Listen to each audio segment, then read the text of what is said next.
అందరికీ జై భీమ్. నేను Rajesh Mahasena. Welcome to Mahasena media. ఇప్పుడు మనం పెన్షన్ల గురించి మాట్లాడుకుంటున్నాం కాబట్టి అండి, పెన్షన్ కోసం పుట్టుకొచ్చిన వైకల్యం, వైకాపా సర్పంచ్, ఆమె భర్త నిర్వాహకం, వీటి మీద కూడా దృష్టి పెట్టాలండి. చాలామంది ఈ ఫేక్ డాక్టర్ సర్టిఫికేట్లు క్రియేట్ చేసి వికలాంగులుగా పెన్షన్లు పొందుతున్నారు. ఎందుకంటే మనం నిజమైన దివ్యాంగులకి ఇవ్వాలి అంటే ఇలాంటి ఫేక్ దివ్యాంగులందరినీ కూడా లిస్టులో తొలగించాలి. తొలగించకపోతే బడ్జెట్ పెరిగిపోతుంది. అంటే అనర్హులకు కూడా ప్రజాధనం వెళ్ళిపోతూ ఉంటుంది.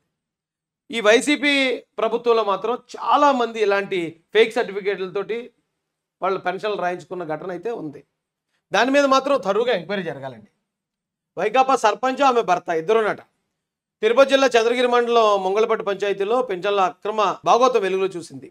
వైకాపా సర్పంచ్ జాగర్లమూడి భారతి దంపతులతో పాటు మరో 20 మందికి అక్రమంగా పెన్షన్లు పొందుతున్నట్లు తెదేపా నాయకులు వెల్లడించారు. తెదేపా సూపర్ 6 పథకాల అమల్లో భాగంగా ఎన్టీఆర్ పెన్షన్ల పంపిణీ సోమవారం ఉదయాన్నే సచివాలయ సిబ్బంది స్థానిక తెదేపా నాయకుల సమక్షంలో చేపట్టారు. ఎలాంటి వైకల్యం లేకున్నా ప్రతి నెలా పెన్షన్లు తీసుకుంటున్న మంగళపట్టు సర్పంచ్ భారతి, ఆమె భర్త దామోదర్ నాయుడు పేర్లను చూసి వారు అవాక్కయ్యారు.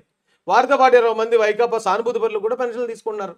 వాలంటీర్ల అండతో ఇంతకాలం గుడిచెప్పుడు కాకుండా పెన్షన్లు పొందగా సచివాలయ సిబ్బందితో పంపిణీ చేపట్టడంతో వాస్తవాలు వెలికొచ్చాయి.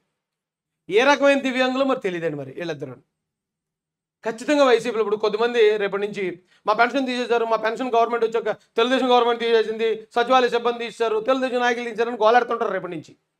వాళ్ళందరూ ఎవరంటే ఇలాంటి తప్పుడు డాక్యుమెంట్లతో పెన్షన్ అక్రమంగా దుబ్బేస్తున్న వాళ్ళు.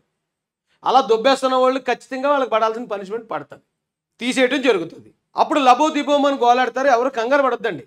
తెలుగుదేశం పార్టీ, జనసేన కూటమి ఎవరిని అర్హులైన వాళ్ళు ఎవరిని కూడా అన్యాయం చేయాలని అనుకోవట్లే. అలా అనుకునే వాళ్ళు అయితే పెన్షన్ పెంచాల్సిన అవసరమే లేదు. పెన్షన్ ఇప్పుడు వెంటనే ఇవ్వాల్సిన అవసరమే లేదు. అది మాత్రం గమనించండి, అందరూ దృష్టిలో పెట్టుకోండి.